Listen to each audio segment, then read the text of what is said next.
Di saat musim penghujan seperti ini, apalagi di tempat kami adalah kota hujan sebutannya teman-teman, ada beberapa hal yang harus kita antisipasi di tanaman cabai yang kita tanam. Kemudian bagaimana tata cara perawatannya. Di sini saya sedang melakukan pemanenan tanaman cabai varietas kalibernya. Di samping itu saya juga ingin berbagi pengalaman dengan sahabat-sahabat tani semua, bagaimana tata cara kami untuk melakukan perawatan tanaman cabai ini, sehingga tanaman cabai ini nantinya tetap produktif untuk mengeluarkan bunga, buahnya, dan juga tanamannya subur.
Assalamualaikum warahmatullahi wabarakatuh.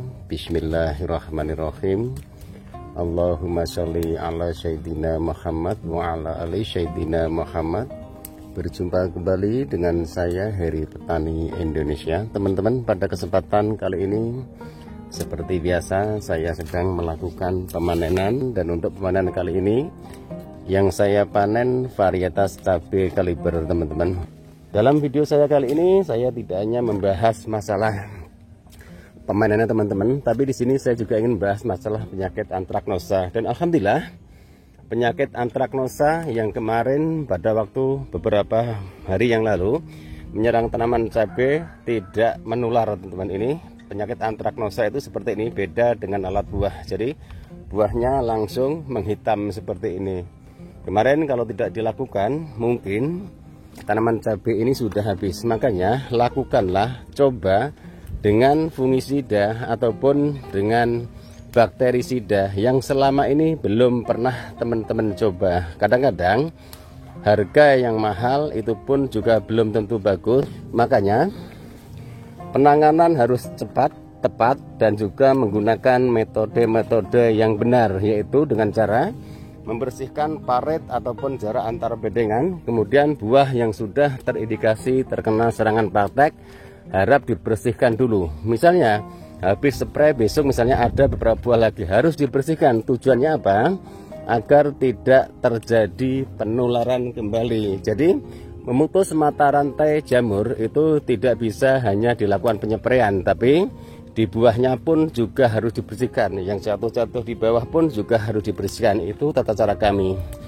Insya Allah kalau itu semua dijalankan, hasilnya pun juga bisa optimal. Ini buah-buahnya, ini sudah pematikan yang keberapa, tapi alhamdulillah ini buah-buahnya masih sangat rimbun sekali. Seperti yang teman-teman lihat, lebih banyakkan buahnya daripada daunnya.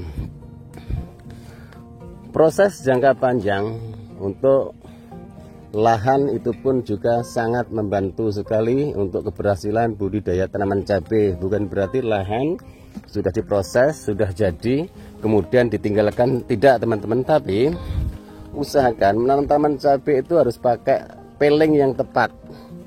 lahan benar-benar harus subur, karena lahan itu adalah tempat rumah yang nantinya akan dijadikan penanaman tanaman cabai otomatis. Sarana hidup tanaman cabai ada di lahan yang teman-teman proses. Makanya proses lahan sebaik mungkin. Jika mempunyai pH meter, usahakan ukur pH tanahnya menggunakan pH meter minimal 6,5, maksimalnya 7 teman-teman. Jangan terlalu tinggi. Jika pH tanah tinggi juga tidak baik untuk tanaman yang kita budidayakan. Jadi minimal 6 saja. Insya Allah untuk kedepannya itu bisa diperbaiki dengan menambahkan kapur dolomit, kemudian dikocor menggunakan asam humat, itu pun juga bisa membantu. Yang terpenting minimal adalah 6. Makanya sudah sering saya jelaskan di video-video kami sebelumnya, pH tanah itu adalah prioritas utama untuk budidaya tanaman cabai, melon, dan juga tanaman semangka. Itu harus diperhatikan. Kemudian pupuk dasar juga harus diperhatikan. Jarak antar tanaman buat pemula usahakan agak jarang teman-teman, tapi jangan terlalu jarang. Tujuannya apa? Agar teman-teman semua bisa mengontrol, bisa melakukan penyepraian dengan mudah, bisa melihat apakah tanaman sudah mulai terserang hama ataupun tanaman sudah mulai layu. Itu pun juga harus diperhatikan. Jangan berharap tanamannya banyak nanti buahnya juga banyak. Petani, ilmu pertanian tidak seperti itu, karena hasil yang maksimal itu tidak hanya didukung dengan pohonnya yang banyak, tapi tanaman yang sehat, tanaman yang subur, karena persentasi pendapatan itu dihitung dari setiap pohonnya teman-teman. Jadi usahakan itu pun juga harus dipahami. Kurangi pupuk yang kandungannya hanya nitrogen tinggi teman-teman, karena jika nitrogen, hanya kandungan nitrogen diberikan di lahan yang becek seperti ini, nanti patogen jamur juga akan sangat senang sekali hinggap di tanah yang kita jadikan budidaya tanaman cabai, sehingga nantinya yang terjadi akan menyerang tanaman cabai kita busuk buah, busuk pangkal batang, layu fusarium. Bahkan jika tanaman cabai sudah berbuah ini sangat rentan sekali terkena penyakit antraknos ataupun biasa yang disebut penyakit patek. Pemberian fungisida secara berkala harus diberikan, tujuannya untuk meminimalisir munculnya serangan jamur, patogen. Setiap tanaman cabai sudah tentu pasti ada yang layu, bercak daun, busuk buah, rontok buah, sudah tentu pasti. Tapi jika penanaman perawatan itu dilakukan secara benar, semua itu bisa diminimalisir. Walaupun setiap petani belum tentu bisa mengobati tanaman cabai kita yang sedang diserang hama ataupun penyakit, tapi minimal tanaman yang kita tanam masih memproduksi buah-buah yang bisa dijadikan sarana pengganti tenaga kita, biaya operasional kita, insya Allah masih bisa terganti. Ini teman-teman tata cara kami untuk melakukan perawatan tanaman cabai di lahan ataupun tanah yang tergenangi air tidak bisa mengalir. Ini kondisi buah-buahnya bisa dilihat sangat rimbun sekali. Ini yang untuk varietas kaliber, karena pemanenan tanaman cabai varietas kaliber ini belum selesai saya lakukan. Ini saya membuat 2 tong, tadi pagi sudah dapat sekitar 4 tong teman-teman. Mudah-mudahan hasilnya kedepannya juga masih bagus dan tanaman ini bisa berusia panjang. Ini buah-buahnya cabai kaliber ori 212 pun juga tidak kalah dengan tanaman cabai kaliber. Tanaman cabai kaliber juga buahnya hampir sama, bedanya hanya di ketiak daun setiap tangkainya. Jika tanaman kaliber itu buahnya 2, ori 212 hanya 1, tapi kadang-kadang juga ada 2 teman-teman. Masalah pendapatan hampir sama teman-teman per satu pohonnya, tapi tergantung perawatan. Masalah virusnya juga sudah saya perbandingkan. Tumpang sarinya dari awal juga sudah saya jelaskan, karena kedua tanaman ini adalah hasil tumpang sari dengan tanaman semangka. Hasilnya sama dengan populasi tanaman yang sama, lahan yang sama. Bedanya di tanaman ori 212 ada virus bulenya, itu 2 pohon. Kemudian tanaman kaliber tidak ada Menangnya di tanaman ori tidak ada serangan layu fusarium, di tanaman kaliber ada. Mungkin dari lahannya, mungkin juga bisa, ataupun memang ada perbedaan karena setiap varietas mempunyai kelebihan dan juga mempunyai kekurangan. Tergantung petaninya bagaimana tata mensikapi itu semua agar hal-hal seperti itu bisa diminimalisir sebelum dilakukan pindah tanam. Karena tanpa kita pikirkan sebelum kita budidaya tanaman cabai, nanti terjadi akan zong, teman-teman. Teman-teman akan gagal. Tanaman cabai itu adalah tanaman yang mudah dan juga sulit jika perawatannya tidak dilakukan secara benar dan baik.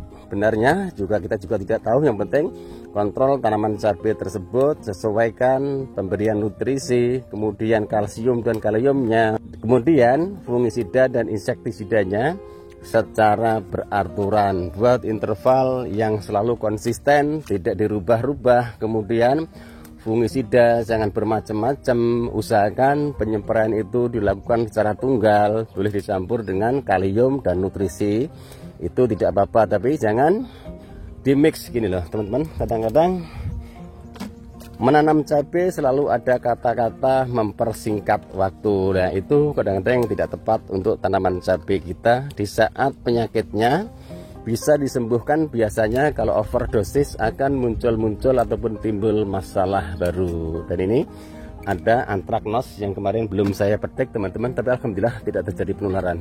Ini antraknosa seperti ini. Satu, ada 2 buah nih sampai merah ini, tapi sudah tidak bisa melebar. Nah, ini antraknosa seperti ini sangat ganas sekali jika tidak dilakukan penyempraian. Oke teman-teman, mungkin hanya sampai di sini dulu video saya kali ini. Mohon maaf jika ada salah-salah kata.